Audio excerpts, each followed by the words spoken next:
waited swaying in their saddles with faintness. A few minutes later, Edmund came back and said, "What are you waiting for? There are people inside and the kitchen is working. Not an elf in sight. I've paid for 4 beds."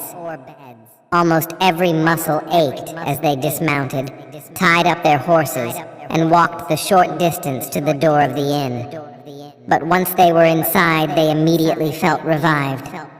The mixture of warmth, human chatter, and smells of food was the best medicine. The innkeeper who welcomed them was no elf. He was round and red-haired with freckles on his nose. "Come in, young strangers," he said. "My daughter is preparing your room. Will you be eating before you settle down?" "Yes, we'll eat a lot," said Edmund, putting a silver coin on the bar. "We're really, really hungry." "We've just come from the land of the elves where we could not eat," added Ellen. "Well, young noble lords and young lady, sit down, and we'll bring you a feast fit for royalty. You can put your things down here. I'll take them upstairs for you." But when he offered to take Roland's sword and shield, the boy said, "These never leave my sight." "They are fine weapons," said the innkeeper, admiring the golden sword hilt and the jeweled scabbard. "But a little unusual on one so young, if I may say so." "Can we sit near the fire?" asked Ellen, who was feeling frozen. "Yes, my dear. I'll move a table over for you," said the innkeeper. And while he was doing that, Roland propped Excalibur and the shield against either side of the fireplace. One of the guests at the inn looked up from his drink and said, "If I'm not mistaken, that's the ensign of Uther Pendragon." And the eldest brother told him, "I am Benedict Pendragon, and these are my brothers and my sister." The man raised his glass as if making a toast and then said, "You children are on the young side to be riding out alone. The forests around here are thick with bandits who will be glad to take those fine weapons off you. Thank you for the warning, but we can look after ourselves," Benedict told him. The man still could not take his eyes off the magnificent sword. Eventually, he stood up and went over to the fire to admire it closer up. He reached out to touch the hilt of Excalibur, and Roland sprang over, upsetting a tankard and spilling drink on one of the guests. But he need not have worried. When the man's fingers touched the hilt of the sword, he recoiled. "Ah!" he groaned. "The fire has made it red hot." His friends roared with laughter. However, Roland had no trouble picking up the sword and propping it against the table where they were sitting. The innkeeper brought a hearty meal, but it turned out that the 4 young Pendragons could not eat as much as they had anticipated. They were so starved that their stomachs had shrunk.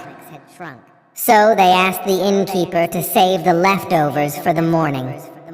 They all slept solidly, and then ate a hearty breakfast, which was served by his daughter. The horses were also refreshed, and they set out in a northerly direction, taking provisions with them so that they would not be hungry on the way. After they had ridden for about half an hour, the track entered a wood. "Everyone be on your guard for bandits," commanded Benedict, who rode on ahead to check that the way was safe.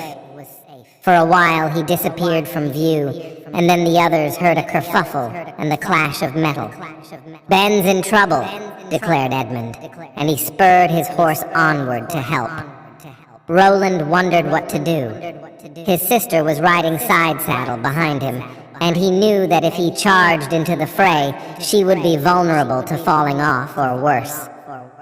"Ellen, you wait here," he said. "No," she said. "I don't want to be separated from you all." "All right then," he said, drawing Excalibur from its jeweled scabbard.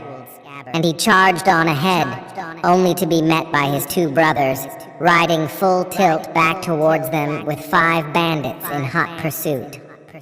Roland held out Excalibur in front of him and yelled at the top of his voice, "Ah!" Excalibur crashed into the shield of the first brigand, and he went flying from his horse. Roland soon engaged the second villain in a sword fight. A third brigand tried to grab Ellen, but he leaned out too far, and seeing that he was off balance, she grabbed his sleeve and yanked him off his horse. She was not a daughter of King Arthur for nothing. Meanwhile, their two elder brothers returned to the fray, and together they saw off the bandits, who fled on horseback and foot as best as they could, leaving one of their number wounded and moaning on the ground. Ellen pulled back the visa of his helmet and saw a reddish face they all recognized. None other than their host of the previous evening, the innkeeper. "They came in the night and took me prisoner," he groaned. "A likely story," said Benedict. "Ah, have mercy, help me," said the innkeeper. "We can't leave him here to die," said Ellen. "Yes, we can," said Edmund. "We'll bind his wounds and take him back to the inn," said Roland. "How?" asked Ellen. "He's not fit to ride." "We shall see," said Roland, who took a sheet out of his bag and started to cut it with his knife to make bandages. "If there are any healing plants in the forest, now would be a good time to gather them," he said. "The sap from pine trees can be good for wounds," said Ellen, who had learned many healing remedies from Merlin. "But first we need to clean the wound." "Here," groaned the innkeeper, touching his jacket pocket, which it turned out contained a flask of spirit. "That will do nicely," said Ellen, who used it to clean out his wounds. Of course, the alcohol stung dreadfully, but the pain was worth it. Then Ellen and Edmund went to collect pine sap, which they used to seal up the worst wound before binding it with the torn sheet. Merlin had taught them well, not just to inflict wounds, but to heal them up. When all was done, the innkeeper was just about strong enough to clamber onto Roland's horse, with some help from the boys. They walked the horse back to the inn, with many a groan and moan from the innkeeper. Occasionally, he let out a blood-curdling oath. "I think he's going to live," said Ellen with a wink. When they reached the inn, Roland went inside to break the news to the innkeeper's daughter. "Father!" she screamed, and came running out. He was propped up by Benedict and Edmund on either side, and managed to limp inside. Fortunately, there was a bedroom at the back of the inn where he could lie down without having to tackle the stairs. The boys stood outside the room. "We're helping the man who tried to rob us," complained Benedict. "A true knight shows compassion even for his enemies," declared Roland. "Well, I think we've done enough. We should leave now," said Edmund. But Ellen came out of the sick room and gave the boys a list of plants to buy in the market.